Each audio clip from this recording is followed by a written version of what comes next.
Shalom à chacun et chacune, j'espère que vous allez bien par la grâce de Dieu et que le Seigneur vous permet d'être en bonne santé là où est-ce que vous êtes. Ici c'est moi votre serviteur très authentique Banda depuis la Belgique. J'espère que vous êtes bien assis derrière vos écrans, que ce soit pendant ces périodes de vacances. Mais vous savez une chose, vous savez quoi? La parole de Dieu n'est jamais en vacances. Je répète encore une fois. La parole de Dieu n'est jamais en vacances. Et pour cela, bien aimé Seigneur, nous allons remettre ce temps de la parole entre les mains de Dieu. Car la parole déclare que l'homme ne vivra pas de pain seulement, mais de toute parole qui sortira de la bouche de Dieu. Amen. Nous prions. Ema Santa Kababa. Emmanuel. Emmanuel. Une heure dans ta présence suffit pour changer une vie. Un temps de prophétie suffit, car tu peux transformer. Emmanuel, tu peux transformer Jésus. Et ça maille maman. Seigneur de Tout-Puissant, je te rends grâce, je te loue, toi le guide parfait. Toi le Dieu qui permet, Seigneur, d'être en bonne santé. Toi qui permet qu'on puisse encore annoncer tes oracles. Comme toi tu veux qu'on puisse annoncer. Je te rends grâce parce que tu es fidèle. Tu ne changes pas. Tu es le même hier, aujourd'hui et éternellement. Car la preuve est dans le miracle. Voilà pourquoi, Seigneur Jésus-Christ, je te remets ce moment entre tes mains. Viens et parle-nous, Seigneur. Car, Seigneur, toujours que tu attireras ton peuple dans le désert et tu parleras à son cœur. Et que tu veux aussi que tout homme soit sauvé et parvienne à la connaissance de la vérité au nom de Jésus-Christ. Que ta parole vienne éclairer chacun, chacune. Car ta parole déclare que ta parole est une lampe à mes pieds et une lumière sur mon sentier. Que ta parole vienne éclairer les sentiers, les voies de chacun et de chacune. Au nom de Jésus, que l'esprit de chacun soit disposé à recevoir ta parole. Au nom de Jésus de Nazareth, que j'ai ainsi prié. Amen. Amen, bien aimé Seigneur. Ah, Dieu est miséricordieux, Dieu est merveilleux. Nous allons dans la parole de Dieu, nous allons faire une relecture du texte que nous avons commencé à lire depuis le début de ce mois de juillet. Nous lisons la parole dans Acte 2, le verset 37 à 47. Nous lisons la parole, nous lisons. Après avoir entendu ce discours, ils eurent le cœur vivement touché et ils dirent à Pierre et aux autres apôtres: Hommes, frères, que ferons-nous? Pierre leur dit: Repentez-vous et que chacun de vous soit baptisé au nom de Jésus-Christ pour le pardon de vos péchés et vous recevrez le don du Saint-Esprit. Car la promesse est pour vous, pour vos enfants et pour tous ceux qui sont au loin, en aussi grand nombre que le Seigneur notre Dieu les appellera. Et par plusieurs autres paroles, il les conjurait et les exhortait, disant: Sauvez-vous cette génération perverse. Ceux qui acceptèrent sa parole furent baptisés, et en ce jour-là, le nombre des disciples augmenta d'environ 3000 âmes. Ils persévéraient dans l'enseignement des apôtres, dans la communion fraternelle, dans la fraction du pain et dans les prières. La crainte s'emparait de chacun. Et il se faisait beaucoup de prodiges et de miracles par les apôtres. Tous ceux qui croyaient étaient dans le même lieu et ils avaient tout en commun. Et ils vendaient leurs propriétés et leurs biens. Et ils en partageaient le produit entre tous, selon les besoins de chacun. Ils étaient chaque jour tous ensemble, assidus au temple, et rompaient le pain dans les maisons et prenaient leur nourriture avec joie et simplicité de cœur, louant Dieu et trouvant grâce auprès de tout le peuple. Et le Seigneur ajoutait chaque jour à l'Église ceux qui étaient sauvés. Amen. Acclamons le Seigneur sans le commentaire de qui que ce soit. Nous sommes toujours dans la thématique de la force de l'Église primitive. Bien, mes Seigneurs, nous avons vu des choses merveilleuses. Nous avons vu au volume précédent quelque chose de très important. Quelque chose de très fondamental. Nous avons vu le point qui concerne la compréhension des types de baptême. Et on a pu retirer 4 types de baptême. On a pu retirer le baptême joannique qui nous conduisait à la repentance. Ça, c'est le baptême de Jean-Baptiste, qui est le baptême d'eau. Jusque-là, on est bien d'accord. Le deuxième type de baptême, on a parlé de baptême en Christ. C'était un baptême qui nous plongeait dans l'identification en la mort, l'ensevelissement et la résurrection en Jésus-Christ, tout en vivant une nouveauté de vie. Ça veut dire par là quoi? Que ce baptême-là nous faisait comprendre qu'on devient participant de la vie de Jésus-Christ. Le troisième type de baptême, nous avons parlé du baptême du Saint-Esprit. Et là, nous avons pu comprendre que le baptême du Saint-Esprit, certes, c'est être submergé et être immergé dans le Saint-Esprit, mais j'ai pu amener une lumière sur certaines choses qu'on a mal compris, particulièrement dans les églises pentecôtistes. On a cru que c'était seulement la prière en d'autres langues qui était le signe du baptême Saint-Esprit. Ça, je ne contredis pas ça. Étant moi-même pentecôtiste, de nature, de source, tout ce que vous voulez. Mais j'ai compris ceci lorsque j'ai commencé à étudier et à méditer sur ce sujet, sur le baptême Saint-Esprit. Je me suis rendu compte que ça va au-delà de la prière en d'autres langues. Parce que, écoutez-moi bien, le diable aussi peut prier aussi en d'autres langues. Il peut contrefaire la prière en d'autres langues. La chose qui va authentifier que tu as le Saint-Esprit, c'est aussi le fait de marcher selon l'Esprit, de marcher avec le fruit de l'Esprit, le caractère de l'Esprit. Selon Galates, chapitre 5, le verset 22. Dans d'autres versions, l'ajoute sur le verset 23. Le fruit de l'Esprit. C'est ce qui authentifie que nous sommes enfants de Dieu. Qu'est-ce qui authentifie aussi que nous avons reçu le baptême Saint-Esprit? C'est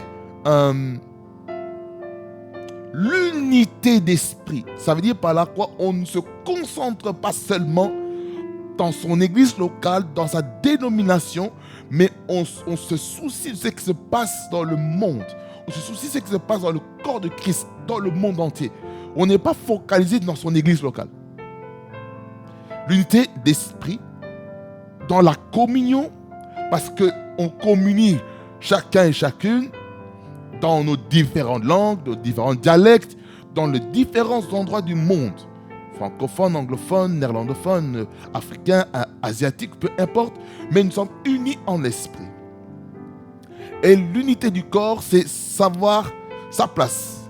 Savoir là où est-ce que Dieu m'a positionné. Est-ce que Dieu me positionne à telle fonction ou pas? Parce que le problème qu'il y a aujourd'hui, on veut faire la fonction d'une autre personne. Or, nous avons une fonction bien spécifique. On a un couloir à ne pas dépasser. Ça, c'est ce qu'on avait dit par rapport au baptême du Saint-Esprit.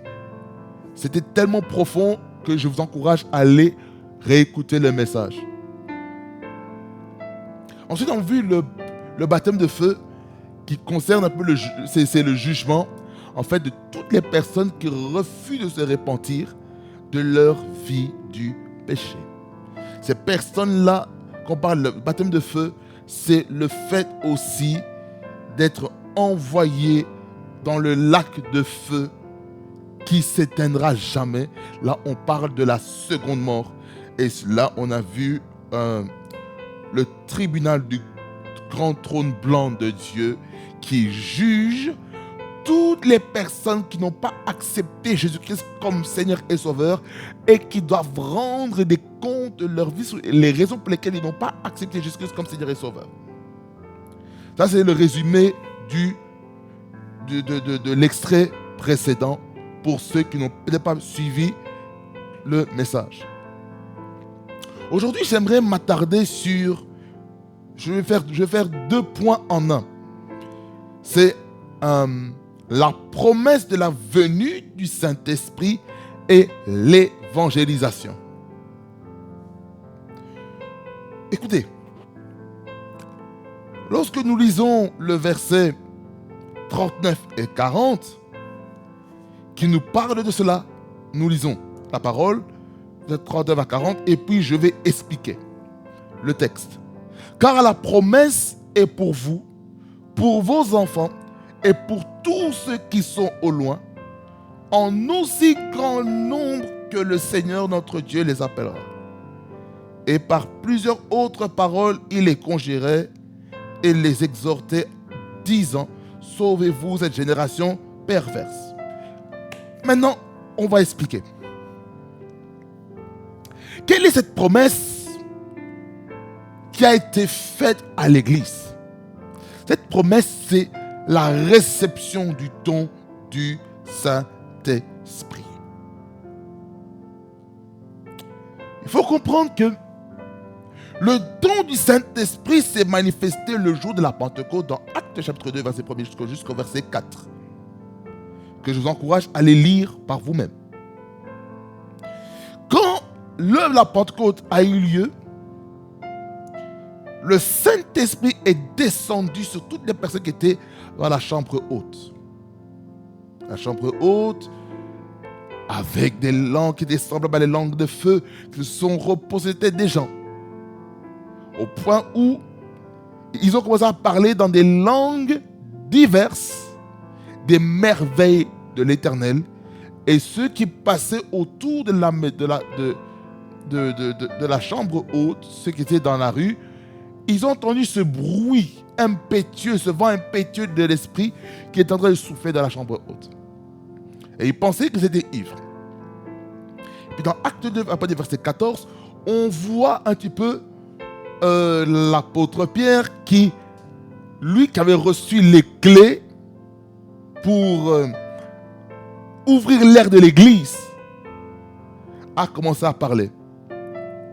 Et il a ramené à comprendre la prophétie de Joël chapitre 2, le verset 28 et 29, qui nous dit ceci, que dans les derniers jours de Dieu, je répandrai de mon esprit sur toute chair, vos fils et vos filles prophétiseront, vos vieillards auront des songes, et vos jeunes gens des visions, mais même sur les serviteurs et les servantes, dans ces jours-là, je répandrai de mon esprit. Ça, c'est écrit dans Joël 2, verset 28. Maintenant, ce qu'on va dans Acte 2. Dans Acte 2, le verset 16 et 18. il nous dit ceci. Il rappelle ce qui est écrit. C'est pour dire que l'Ancien Testament et le Nouveau Testament sont tous connectés. Tous. Donc, ça veut dire, une parenthèse, ça veut dire qu'un enfant de Dieu ne peut pas seulement se focaliser sur un seul testament et oublier l'autre. Il y a des principes dans l'Ancien Testament qu'on peut en retirer afin de le ramener dans le contexte dans lequel nous vivons actuellement. Je ferme.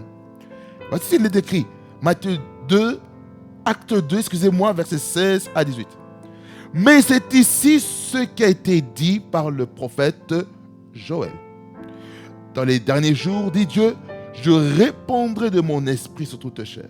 Vos fils et vos filles prophétiseront, vos jeunes gens auront des visions et vos vieillards auront des songes. Ici, la seule différence avec Joël 2, 28, il intervertit les vieillards et les jeunes. Dans Joël, il commence par les vieillards pour terminer avec les jeunes. Mais ici, dans Acte 2, il commence par les jeunes pour terminer avec les vieillards. Ça, c'est une analyse que je viens de me rendre compte maintenant, pendant que je suis en train de vous lire. Verset 18. Oui, sur mes serviteurs et sur mes servantes, dans ces jours-là, je répandrai de mon esprit et ils prophétiseront. Ça veut dire par là quoi? Que lorsque le Saint-Esprit vient sur ta vie, tu dois couler dans le prophétique. De toute manière, on est tous prophétiques, mais à des niveaux différents. Il y a certaines personnes dont le prophétique est plus poussé que d'autres.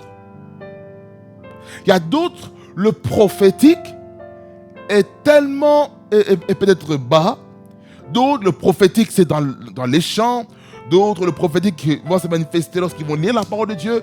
D'autres, le prophétique va se manifester par les visions des songes. En fait, le prophétique est très vaste. J'en ai déjà parlé au mois d'avril sur le prophétique, mais c'est très très vaste. Ceci n'est pas notre sujet. Donc, on comprend que le Saint-Esprit doit se répandre. Ça doit se répandre sur toute chair, sur toute personne qui croit en Jésus. Vous devez comprendre que la réception de l'Esprit de Dieu était réservée, lorsqu'on va dans l'Ancien Testament, à la nation d'Israël. N'est-ce pas? Maintenant, bien-aimés Seigneur, étant donné que nous sommes nés de nouveau, nous faisons partie du peuple de Dieu. Cette promesse qui appartenait aux Juifs, dans le contexte biblique, dans le contexte historique, maintenant est disponible aux Gentiles, aux gentils, ceux qu'on appellera les païens, pour ceux qui sont dans le judaïsme, qui sommes nous, les chrétiens. Nous sommes considérés comme des païens dans le judaïsme. C'est pourquoi lorsque on retourne dans notre texte de base, au verset 39 qui dit « Car la promesse est pour vous. » Vous, c'est qui? C'est le peuple d'Israël. Pour vos enfants, ce sont les enfants, ce sont les générations futures d'Israël. Et pour ceux qui sont au loin, ceux qui sont au loin ici, on parle de ceux qui sont en dehors d'Israël. Ça veut dire que les Français sont comptés là-dedans. Vous et moi sommes comptés là-dedans. On est comptés là-dedans par ceux qui sont comptés au loin. Les Gentiles, les gentils. On est comptés parmi ces personnes qui sommes nés de nouveau, régénérés dans notre esprit et qui avons obtenu le salut. C'est pourquoi dans mes prières que je fais souvent, de 1 Timothée chapitre 2 verset 4, qui dit que tout homme soit sauvé et parvienne à la connaissance de la vérité. En d'autres termes, Dieu veut que tous les hommes puissent être sauvés, puissent avoir le salut. On ne peut pas être chrétien. on ne peut pas être chrétien et ne pas prêcher la parole de Dieu. Il faut faire connaître les Écritures aux autres. Dieu veut que les païens soient sauvés. Dieu veut que les non-croyants soient sauvés. D'où le point. Ici, c'est la promesse, la venue du Saint-Esprit et l'évangélisation. Parce que le Saint-Esprit nous aide à évangéliser. Sans le Saint-Esprit, il est impossible d'être efficace dans l'évangélisation. Même dans ce que j'aurai de faire maintenant. Il est impossible, sans le Saint-Esprit, de faire ça. Il faut être mandaté pour faire ça. Tu ne peux pas venir ici, prêcher la parole de Dieu et ne pas te préparer spirituellement. Ça va se sentir que tu n'as pas préparé. Tu n'as pas pris le temps d'étudier, d'aller en profondeur des textes pour faire sortir quelque chose de fort qui va toucher le cœur des gens. Vous voyez? Ça dans Ephésiens 2, versets 11 à 13. Regardez ce qu'il est écrit. Ephésiens 2, 11 à 13, il dit, c'est pourquoi vous, autrefois païens dans la chair, appelés incirconcis, par ceux qu'on appelle circoncis, et qui le sont en la chair par la main de l'homme.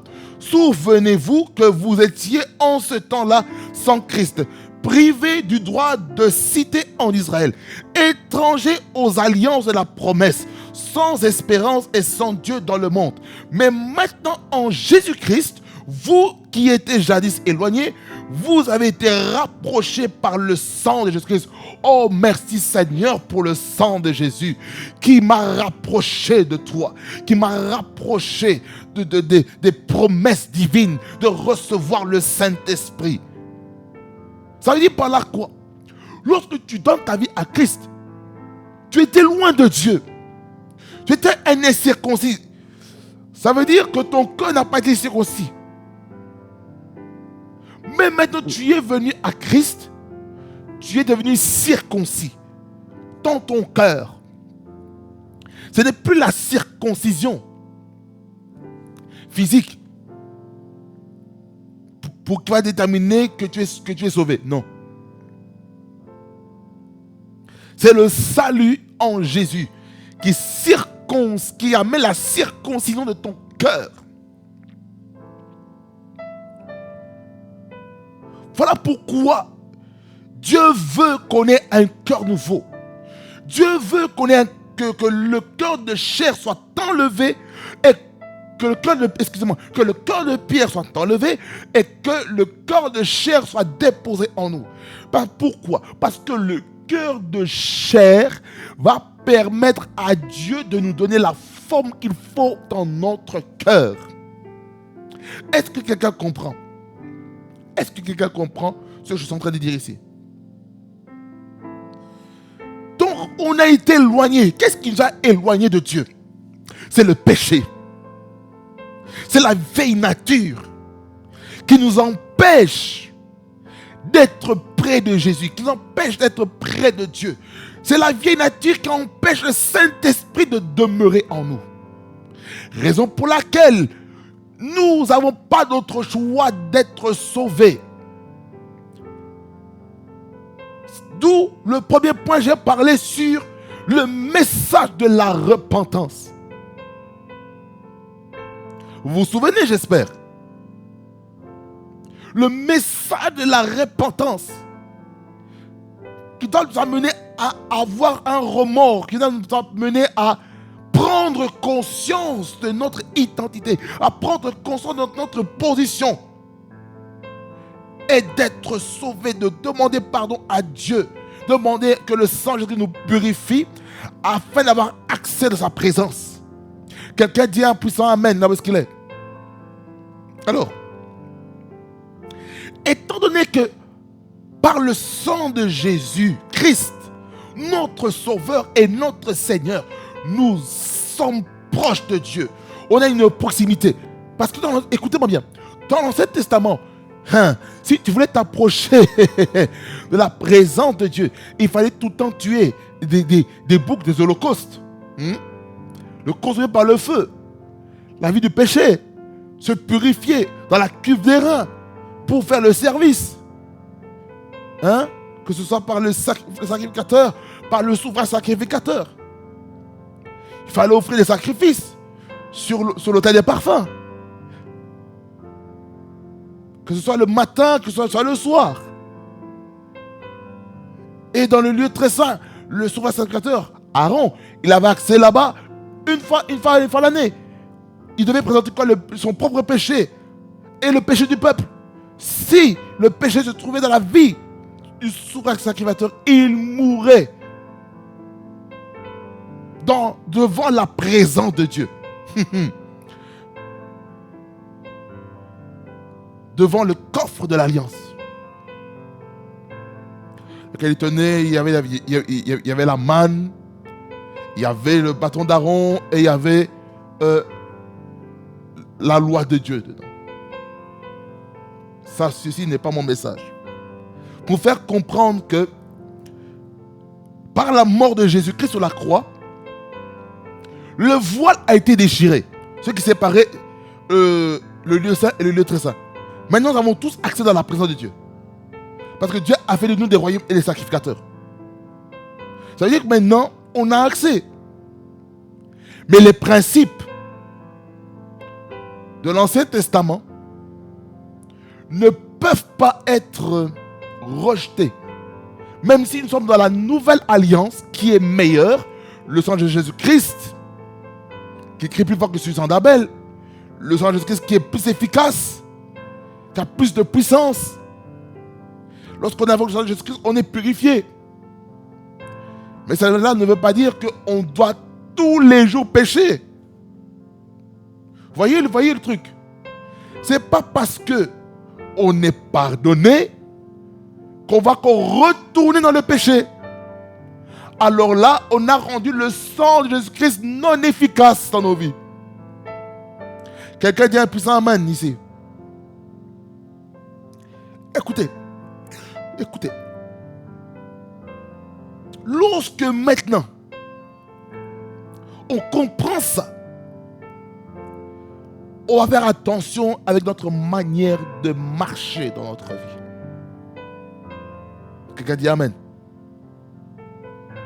Vous voulez savoir ceci? Le don du Saint-Esprit,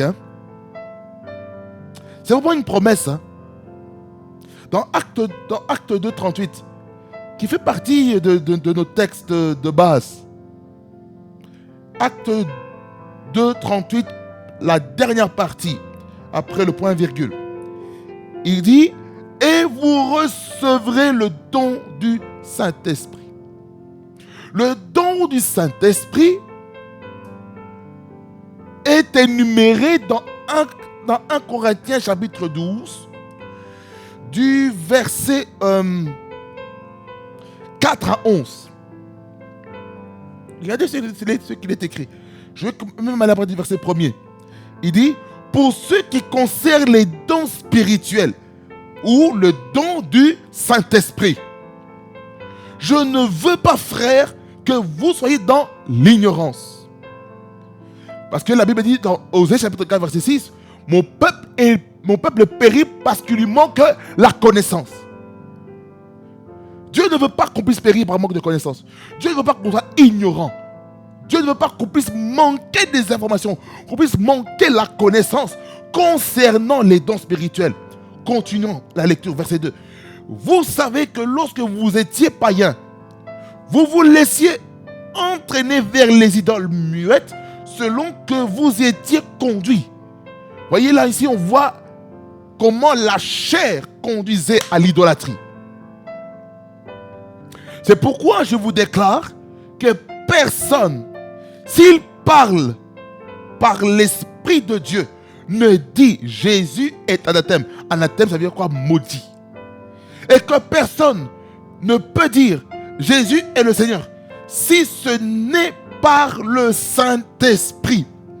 Ça dit par là quoi? Tu ne peux pas parler de Jésus-Christ qui est le Seigneur sans avoir en toi le témoignage du Saint-Esprit.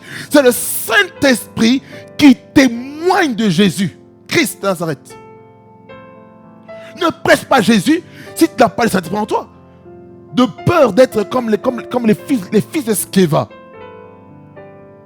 qui voulaient chasser les démons en disant: je te chasse, démon, au nom de Jésus-Christ que Paul prêche. Qu'est-ce que ces démons ont dit à ces fils de Sceva? Jésus, je connais. Paul, je sais. Mais vous, qui êtes-vous? Qu'est-ce qui s'est passé par après? Ce démon qui vivait dans le corps d'une personne a sauté sur elle, les a complètement déshabillés.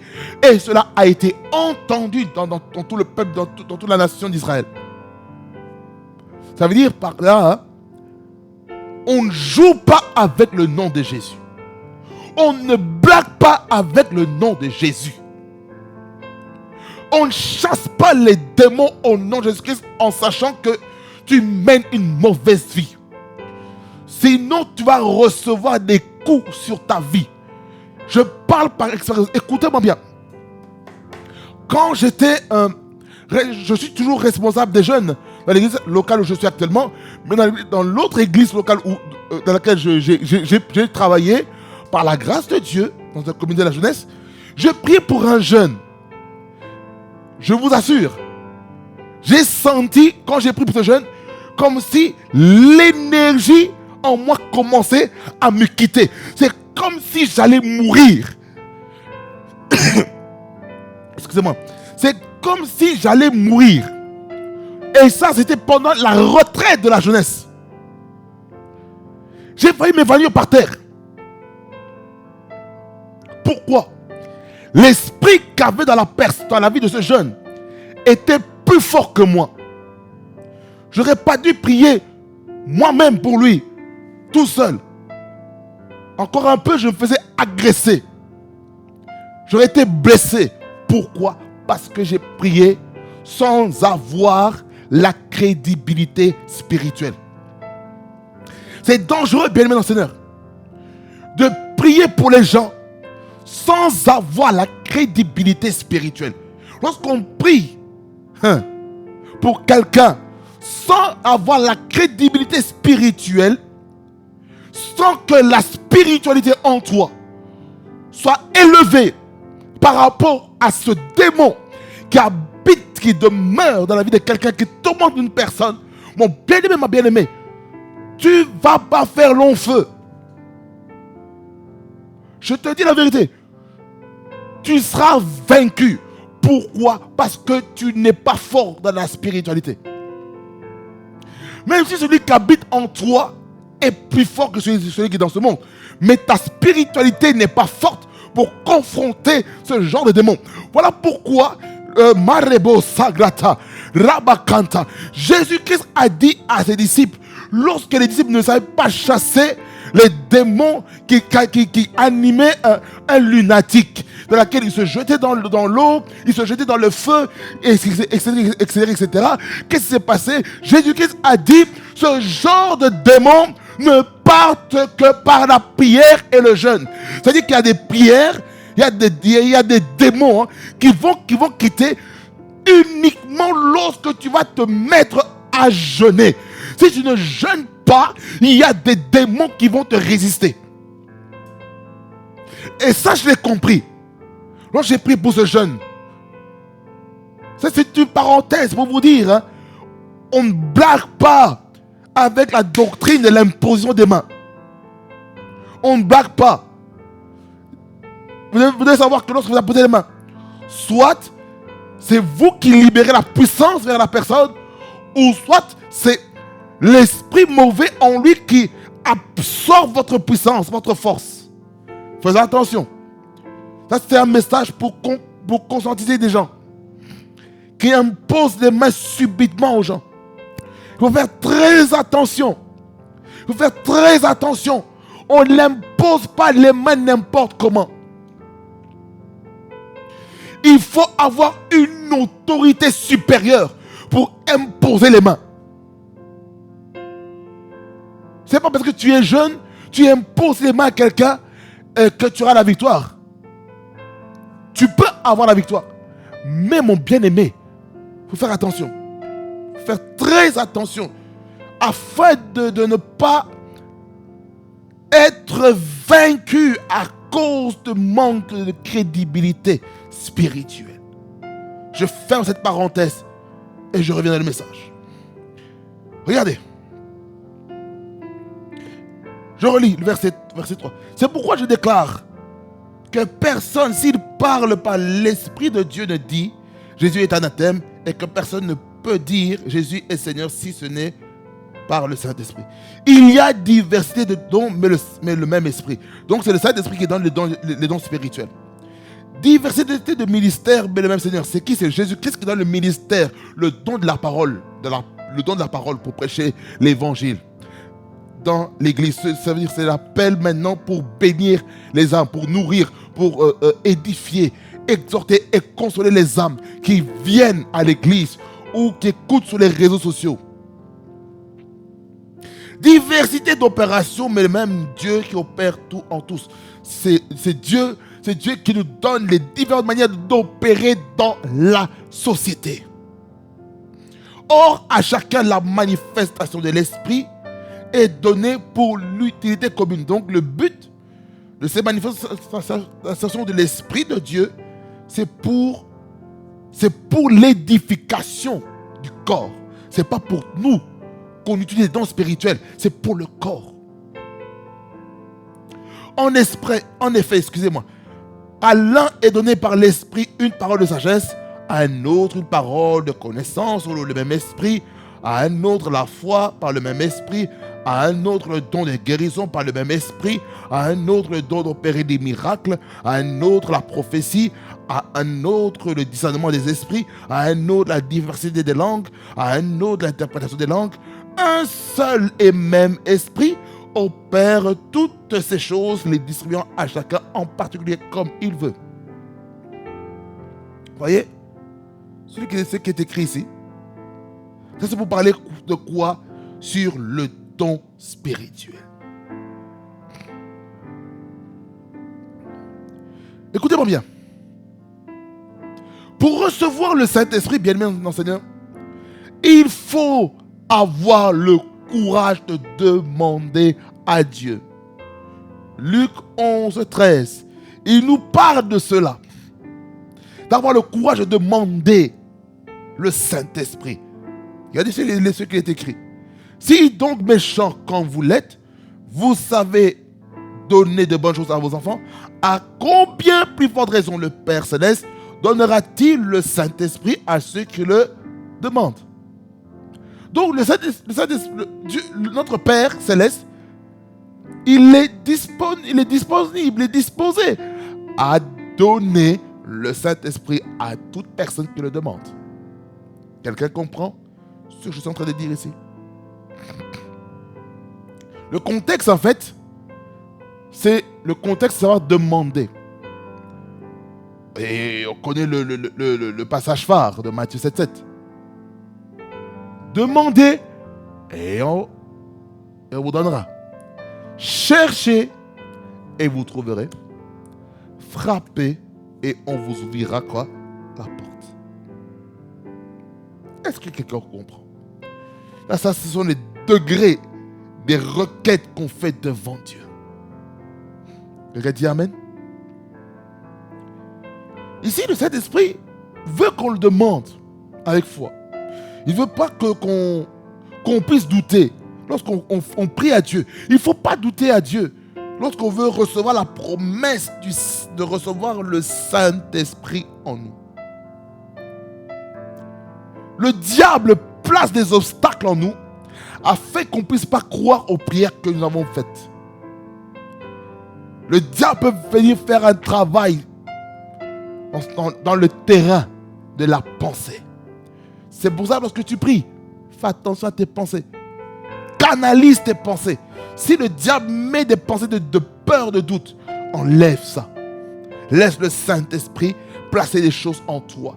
placer des paroles en toi, des paroles de foi, d'espérance et d'amour en Dieu. Laisse-le faire les choses comme il veut. Écoutez, le Saint-Esprit ne pouvait pas venir sur les disciples. Dans Luc 24, 49, tant qu'ils ne respectaient pas l'instruction qui a été donnée. L'instruction, c'est quoi? C'est rester à Jérusalem jusqu'à ce qu'ils soient revêtus de la puissance venant d'en haut. Cette puissance venant d'en haut, c'est quoi? C'est la puissance de la personne du Saint-Esprit. C'est pourquoi, lorsqu'on voit dans Acte 1er, verset 8, on connaît très bien ce passage qui dit que vous recevrez une puissance, le Saint-Esprit survenant sur vous, et vous serez mes témoins, où ça? À Jérusalem, en Judée, en Samarie, jusqu'aux extrémités de la terre. N'est-ce pas?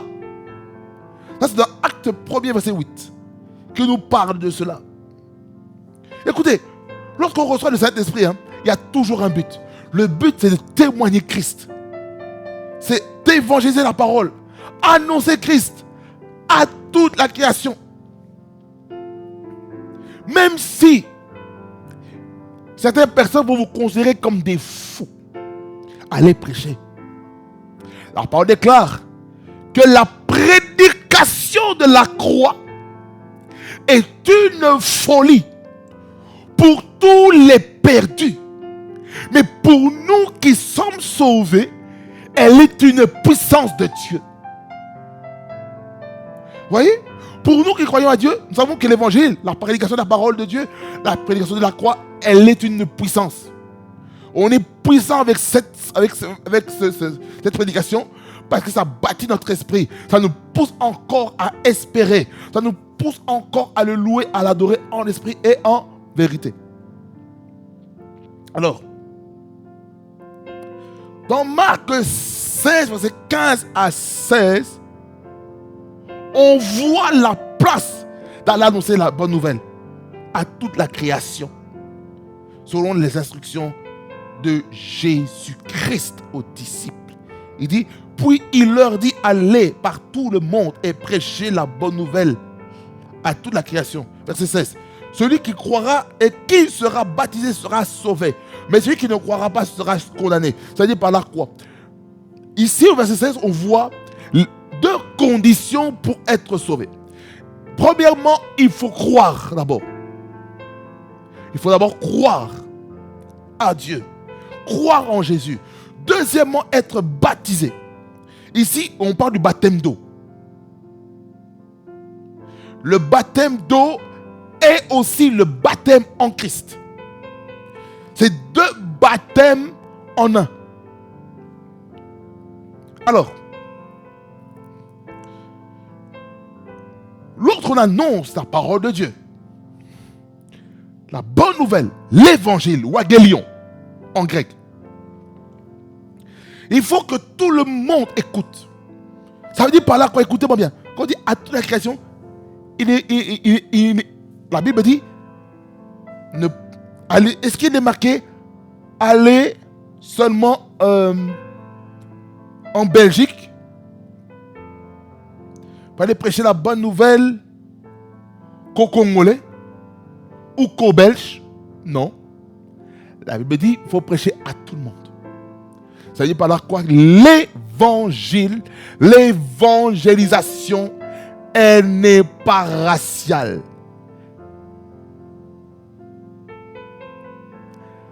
L'évangile n'est pas là pour faire une ségrégation.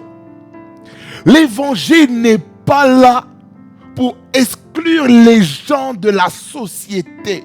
L'évangile est là pour toucher les besoins de chaque être humain. Allons prêcher la bonne nouvelle. Laissons-nous conduire par le Saint-Esprit afin de parler de Jésus-Christ, notre Seigneur. Alors, qu'est-ce que Jean 7, verset 39 nous dit. Jean 7, verset 39. Pour un meilleur contexte, je vais lire à partir du verset 37. Il dit, le dernier jour, le grand jour de la fête, Jésus se tenant debout, s'écria, si quelqu'un a soif, qu'il vienne à moi et qu'il boive.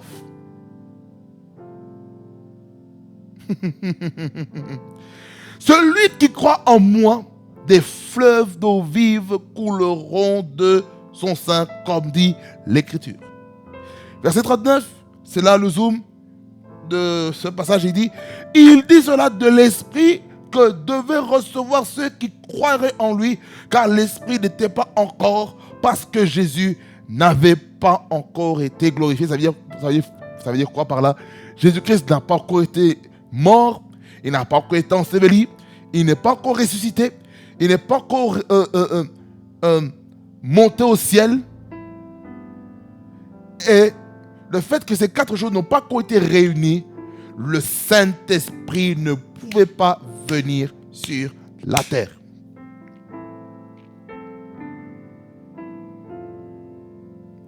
Il faut comprendre ceci, que lorsqu'on croit en Jésus, on va recevoir le Saint-Esprit. C'est ce que l'Écriture nous dit au verset 39. Le contexte ici, c'est un contexte où Jésus-Christ recherche des hommes et des femmes assoiffés de lui. Verset 38, il dit, si quelqu'un a soif, qu'il vienne à moi et qu'il boive. Ça veut dire par là quoi? Avant de boire, tu dois avoir soif, n'est-ce pas? Comme moi maintenant, j'ai soif. Qu'est-ce que je dois faire? Ici, il est marqué qu'ils viennent à moi et qu'ils boivent. Jésus-Christ, il est cette eau. Pourquoi? Lorsqu'on lit Éphésiens chapitre 5. Éphésiens chapitre 5. Le verset 25 jusqu'au verset 27. Ça, c'est plus le texte qui est utilisé dans les mariages. Marie, que chacun aime sa femme, comme Christ a aimé l'Église, et s'est livré lui-même pour elle. Et le zoom se trouve à partir du verset 26. Afin de la sanctifier en la purifiant et en la lavant par l'eau de la parole. Donc ça veut dire par quoi? Celui qui a soif de Jésus doit venir à Jésus afin d'être sanctifié, afin d'être purifié, afin d'être lavé par l'eau de la parole qui va sortir de la bouche de Jésus, afin que nous soyons, afin que nous puissions, verset 27 dit, pour faire paraître devant lui cette église glorieuse, sans tache, ni ride, ni rien de semblable, mais sainte et irréprochable. Waouh! Voyez bien maintenant dans le Seigneur. Le but de la parole de Dieu, lorsqu'on a soif de lui, on doit aller vers lui. Ça veut dire par quoi? Ça veut dire que lorsqu'on doit aller vers lui, ça fait aussi allusion d'avoir une relation, d'avoir une communion, une communication avec Jésus. Comment on peut être en communication? Comment on peut être en communion avec Jésus? C'est lorsqu'on se met à prier, lorsqu'on se met à louer, à adorer le Seigneur, lorsqu'on se met maintenant à lire, à étudier, à méditer la parole de Dieu. On la laisse pénétrer en nous, on la laisse faire ses effets en nous afin d'être purifié.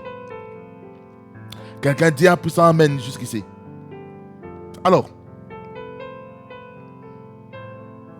lorsque cette parole est donnée, Ça doit nous amener à le croire. Et lorsqu'on croit en lui, lorsqu'on s'est abreuvé de lui, et quand on croit en lui, qu'est-ce qui se passe? Nous qui nous sommes abreuvés de l'eau, de la parole de Dieu, qui vient de Jésus, qu'est-ce qui va se passer? Maintenant, nous aussi, étant donné que nous avons reçu de Jésus, déjà, de l'eau, de la parole, nous aussi, il faut qu'on donne aussi les fleuves d'eau vive de la parole aux autres. Vous voyez? Il faut que la parole sorte de nous afin de nourrir les autres. C'est ça aussi la force de l'église primitive. C'est ça que je parle dans ce point. La promesse de la venue du Saint-Esprit et l'évangélisation. C'est-à-dire que tu as une intimité avec Dieu, maintenant tu prêches la parole. Tu vas évangéliser la parole. Mon frère, ma soeur, tu n'as pas besoin que ton pasteur, ton père spirituel, puisse organiser un programme d'évangélisation pour prêcher. Non.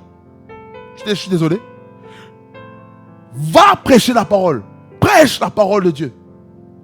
Il ne faut pas dire, oh non, tu n'es pas pasteur, tu n'es pas prophète, tu n'es pas apôtre, tu n'es pas évangéliste, tu n'es pas docteur, tu n'es pas évêque pour prêcher la parole.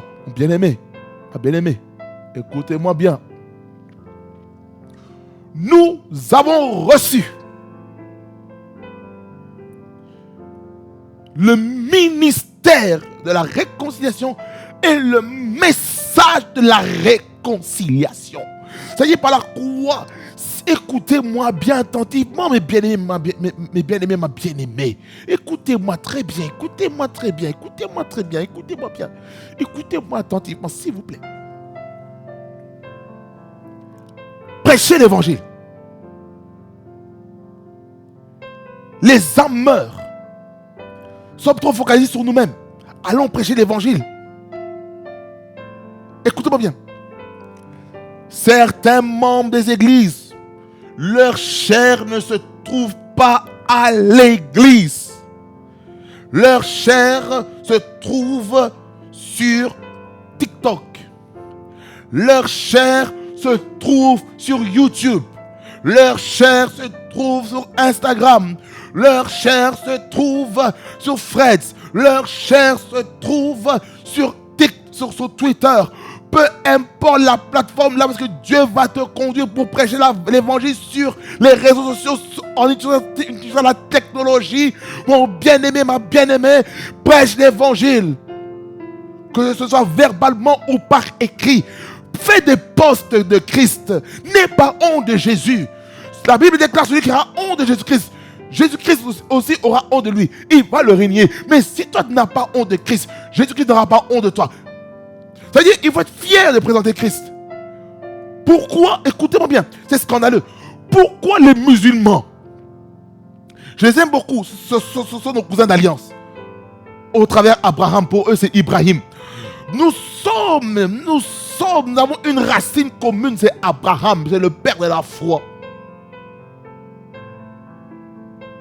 Pourquoi les musulmans sont si bold, sont si courageux, audacieux de présenter la doctrine islamique, la doctrine musulmane autour d'eux, au point où maintenant dans les gouvernements, la plupart des lois sont en faveur de l'islam. Et maintenant, pour les chrétiens, certaines lois au niveau du gouvernement sont asphyxiées, sont comme obscurcies, parce que nous avons perdu du terrain. Nous ne prêchons plus la parole comme il se doit. Il faut que les chrétiens reviennent avec le courage d'évangéliser la parole autour de soi. Il y a plusieurs manières de prêcher Jésus-Christ, plusieurs méthodes. Il a prêché de manière explicite en citant les textes de la Bible afin de gagner les âmes. Ça, c'est la façon explicite. Il y a la façon implicite, c'est par ton caractère, c'est par ton comportement. Comment te comportes-tu devant un musulman? Comment te comportes-tu devant un athée? Comment te comportes-tu devant un païen? Comment te comportes-tu? Le comportement, c'est une évangélisation. O Koryama Kondo, Rebababa Kanta, Ripopakoti Yamandea, Suri Empatiuma, Asta Pretege. L'évangélisation a des phases explicites et implicites. Explicite, tu expliques, tu libères l'évangile tel qu'elle est de ta propre bouche. Implicite, c'est ton caractère. Lorsque tu as un caractère différent des autres, ce sera une opportunité pour prêcher de manière explicite. Ça veut dire par là quoi? Et un comportement et un caractère différent qui va permettre de trouver des opportunités pour aller prêcher l'évangile à quelqu'un. Que ce soit sur le milieu du travail, tu as un comportement différent. On sait que tu es chrétien. Et quelqu'un qui n'est pas chrétien, qui est peut-être dans le lobby LGBTQ, il vient te trouver avec un esprit de la recherche. Il te pose des questions par rapport à la Bible, par rapport à la vie chrétienne. Tu lui réponds. La personne est convaincue et touchée. Tu ne sais pas quand la semence du salut va se manifester. Oh, Koreba Santa. Tu ne sais pas qu'est-ce qui peut se passer, mon bien-aimé, ma bien-aimée. Il y a quelque chose de fort qu'il faut comprendre. Ripapokloto kaba, ezofagi kabos, ezofagi kababo, ezofada. Lorsqu'on comprend ça, lorsqu'on comprend, écoutez-moi bien, lorsqu'on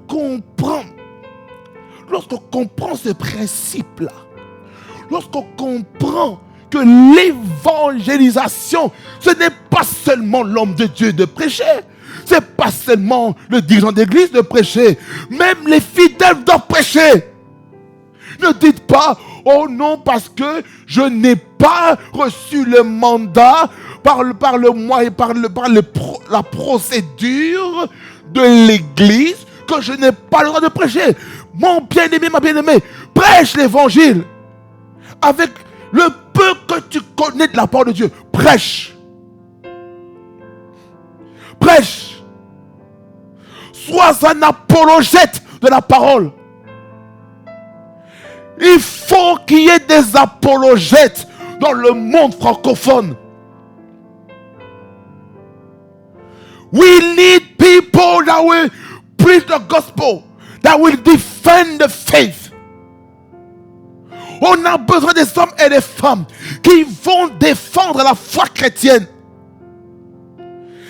Pour cela, il faut que tu connaisses la parole de Dieu. Dans tous les sens. Tu dois te préparer à tout type de questions qu'on peut te poser par rapport à la parole de Dieu. Si c'est un musulman qui te pose la question par rapport à la Bible, comment vas-tu lui répondre? Comment vas-tu lui répondre? Sois un apologète. L'apôtre Paul était un apologète de la parole, défenseur de la doctrine. Ça veut dire, les apôtres, écoutez-moi bien, les apôtres sont les garants de la doctrine. Ce sont les apôtres qui sont les garants de la doctrine. Je vous dis la vérité. Oh, rebabababas. Rebabababakotoko, babababasata. Il faut qu'on comprenne cette chose, bien aimé dans le Seigneur. Je sens dans mon cœur, je dois insister. Je dois insister sur ce point. L'église, en ce temps de la fin, on a plus besoin des titres pour aller prêcher, pour aller évangéliser la parole. Mais si vous faites de l'évangélisation sur les réseaux sociaux, soyez préparés, soyez forts spirituellement. Vous ne savez pas les types d'attaques que vous allez recevoir sur les réseaux sociaux. Vous ne savez pas. Il y a peut-être quelqu'un, il y a peut-être un sorcier, un occultiste, un franc-maçon qui se cache derrière les comptes TikTok et tu ne sais peut-être pas qui veut t'envoûter, qui veut faire des choses bizarres à ton nom, sur ton image, parce que tu déranges. Que ce soit TikTok comme YouTube, Facebook, Instagram. Tu ne sais pas les types d'attaques que tu vas recevoir. Pour cela, mon bien-aimé, il faut avoir un mandat. Hein. Il faut avoir une vie de prière conséquente. Hein. Il faut être appelé pour ça. Il faut que Dieu te guide dans ces choses. Ne fais pas les choses parce que tout le monde le fait. Écoute-moi bien. Écoute-moi bien, mon bien-aimé, ma bien-aimée. Ne fais pas des lives sur Instagram, sur TikTok, sur YouTube, parce que tout le monde le fait. Fais les choses comme Dieu veut que tu fasses. Qu'est-ce que Dieu veut que tu fasses, mon bien-aimé? Quel est le plan de Dieu pour ta vie? Quel est le plan de Dieu? Quel est son projet? Quelle est sa pensée pour toi lorsque tu évangélises la parole de Dieu? Dans quel sens que Dieu veut que tu puisses aller? Dans quel sens tu dois prêcher la parole? Dans quel angle tu dois prêcher? Avec quelle méthode tu dois utiliser? Reba Santa, Orabakoto Kaba. Avec quel passage biblique tu dois annoncer l'évangile? Qu'est-ce que Dieu t'inspire pendant que tu prêches la parole? Je sens l'onction de Dieu. Qu'est-ce que Dieu attend de toi? Rebaba Sikato Rima. C'est qui Ambokoto Manedebra. Emanama Santa Kariebobose. Shalalaboko so Kloto Kababaska. Rapokoto Yabaska. Ekuriama Sete Klosto Broto Kababaska. Écoutez. Il faut prêcher comme Dieu veut que tu puisses prêcher la parole. C'est l'apôtre Paul dit à maintes reprises: soyez mes imitateurs comme moi je suis de Christ. Mon bien-aimé, parmi les prédicateurs que tu écoutes souvent, qui veux-tu imiter? Dans ton église locale, qui veux-tu imiter dans la parole? Soyez mes imitateurs, comme moi je le suis de Christ. Comme dit les Saintes Écritures. Rebaba Sante Kabai, e no bra, e so grata. Rabababambo, abuka esto, e zo priko poposki, e bababa. Robabuko paska, pua kaskabakote, rapuata kosobra, malabroku manamasande broko baguba. Kraste brigo bragida bede keske. E kabuesko vrai. E koué voir vos os. Ma krasta brakata. E zo kaba kabatos. Aïe. Kabo Paul Kombiga et Kouvaneges. Écoutez. Dans Jean 14, verset 16 et verset 26. Ici on nous montre un petit peu les synonymes que Jésus-Christ est en train de donner par rapport au Saint-Esprit. Jean 14, 16, il dit: et moi je prierai le Père et il vous donnera un autre consolateur. Le consolateur ici, c'est qui? C'est le Saint-Esprit. Afin qu'il demeure éternellement avec vous. Verset 26, il dit: mais le consolateur, c'est qui? Le Saint-Esprit, que le Père enverra en mon nom, vous enseignera toutes choses et vous rappellera tout ce que je vous ai dit. Écoutez. Le verset 16, la Bible amplifiée est en train de lister d'autres attributs de ce consolateur. Il parle comme il il dit que le Saint-Esprit est un avocat. Le Saint-Esprit est là pour plaider en ta faveur. Le Saint-Esprit est un intercesseur. C'est le Saint-Esprit qui nous aide à intercéder. C'est le Saint-Esprit qui connaît quel est le sujet de prière qu'il faut prier. Le Saint-Esprit est un conseiller. Parce que le Saint-Esprit est l'esprit de conseil. Ça c'est Ésaïe chapitre 11, le verset 2. Le Saint-Esprit est un esprit qui fortifie. L'esprit qui fortifie. L'esprit de force. Le Saint-Esprit. Il est notre mise en veille. Ça veut dire quand on travaille, il est là. Il est en mise en veille. Ça veut dire que quand j'utilise le PC et que je n'utilise pas et que les logiciels sont toujours ouverts, il est en veille. C'est-à-dire que quand je réouvre l'ordinateur, il suffit juste que je mette mon code confidentiel pour désactiver mon PC et je suis connecté. Il est aussi notre aide, le Saint-Esprit. Il nous aide dans nos faiblesses.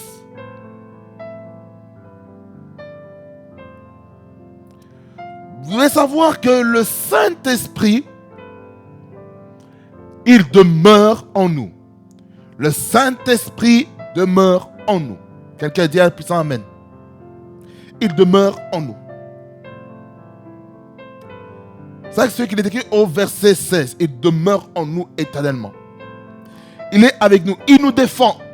Il nous protège contre les attaques de l'ennemi. Il nous prévient. Il nous alerte du danger. De la même manière que l'ange a alerté Joseph du danger vis-à-vis de Jésus-Christ lorsque le roi Hérode voulait tuer l'enfant. Dans Matthieu chapitre 2. Au verset 26, on voit que le Saint-Esprit, il est l'enseignant. Donc le Saint-Esprit nous enseigne ce que Jésus-Christ nous dit. Mais vous devez savoir que ce que le Saint-Esprit va nous enseigner, c'est progressif en fonction de notre maturité spirituelle. Jean 16, verset 12 à 15. Qu'est-ce qu'il dit?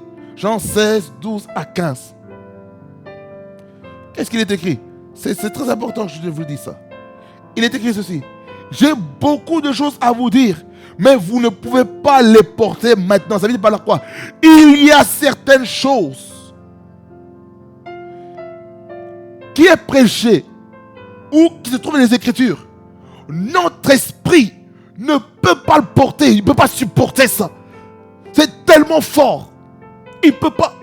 C'est pourquoi le Saint-Esprit connaissant le cœur de son peuple, il va donner un message qui va correspondre à la maturité spirituelle, à la compréhension intellectuelle et spirituelle du peuple qui se trouve devant lui.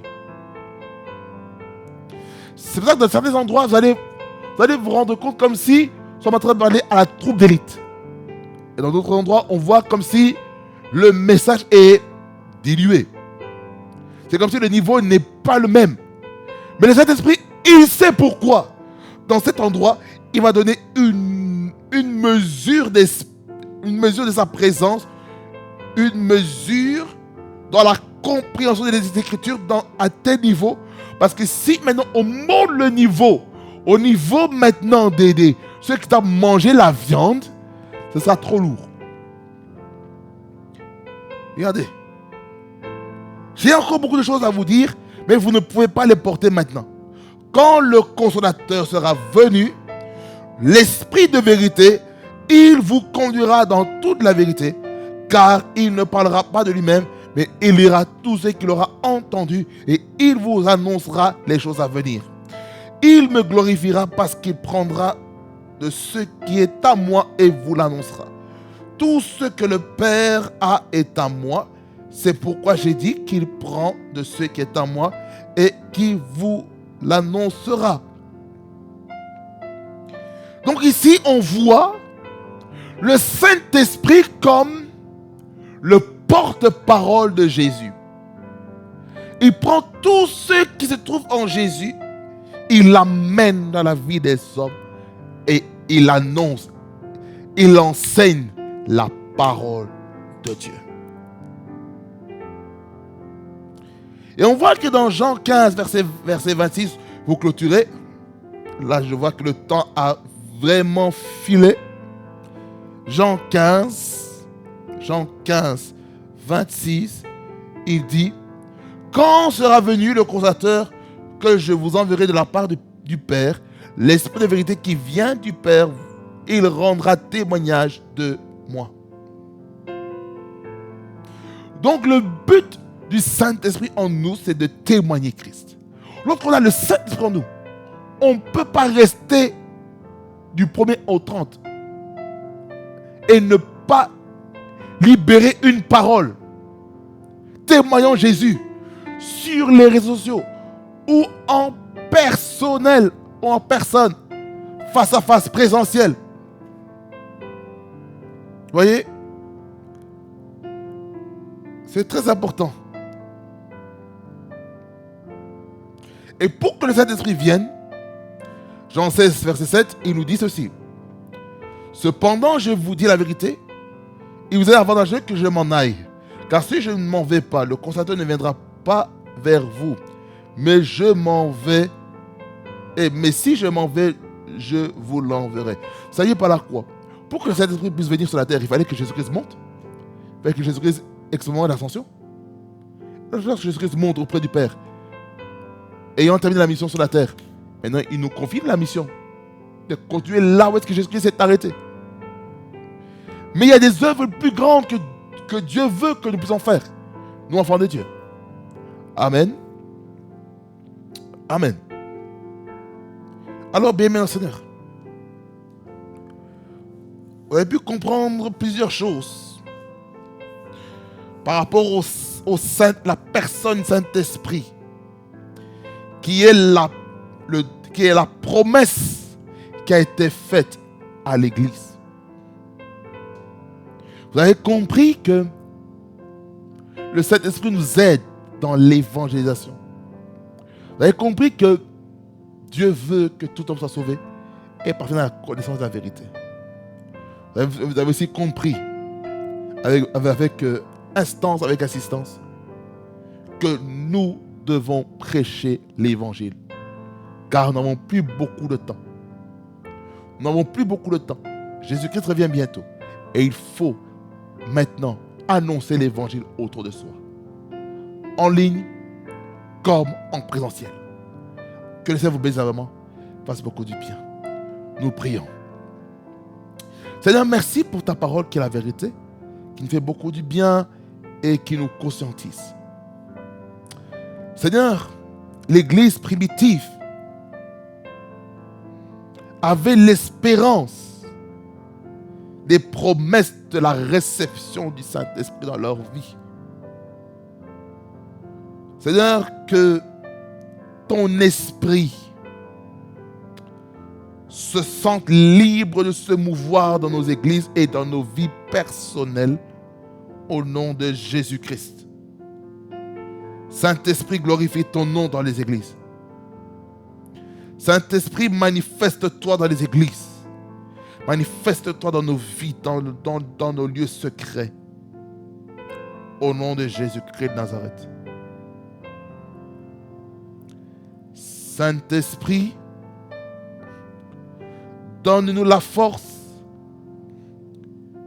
d'annoncer ta parole autour de soi, sur les réseaux sociaux, en présentiel, si tu nous donnes l'occasion, afin qu'une âme soit sauvée et parvienne à la connaissance de la vérité. Saint-Esprit, enseigne-nous tes voies, enseigne-nous ta parole. Au nom de Jésus. Saint-Esprit, nous ne voulons pas courir à la course au titre lorsqu'on prêche ta parole.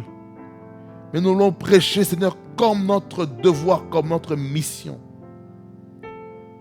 D'aller annoncer la bonne nouvelle à toute la création. Et dans Matthieu 28, le verset 19, il dit: allez, faites de toutes les nations des disciples, les baptisant au nom du Père, du Fils et du Saint-Esprit, et enseignez-leur tout ce que tu as prescrit. Raison pour laquelle, Seigneur, donne-nous la force de prêcher ta parole afin de faire de toutes les nations des disciples. Au nom de Jésus.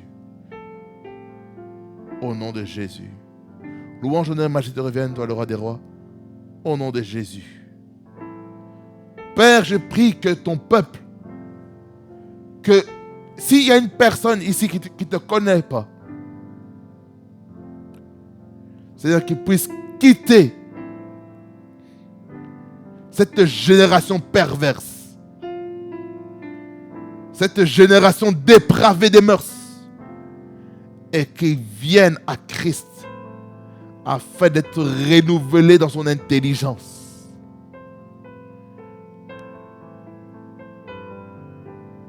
Afin de ne pas se conformer au siècle présent. Au nom de Jésus. Au nom de Jésus. Louange, honneur et majesté revient, toi le roi des rois. Au nom de Jésus. Amen. Que le Seigneur vous bénisse abondamment. Nous restons ensemble en Jésus, car la star des stars n'a pas fini de nous surprendre. Et si c'est votre première fois sur cette chaîne YouTube, je vous invite à liker, commenter, à vous abonner et partager à celui qui en a besoin. Il faut que Dieu nous visite d'une manière comme d'une autre. Le roi des rois est présent. L'onction du Saint-Esprit est disponible pour vous. Et je sais que votre vie ne sera plus jamais la même. Restez connectés sur cette plateforme. Cette plateforme qui bénit les vies, qui bénit les destinées. Parce que ici, nous sommes le réseau de la gloire de Dieu. Nous voulons que l'évangile se répande autour afin que les âmes soient sauvées.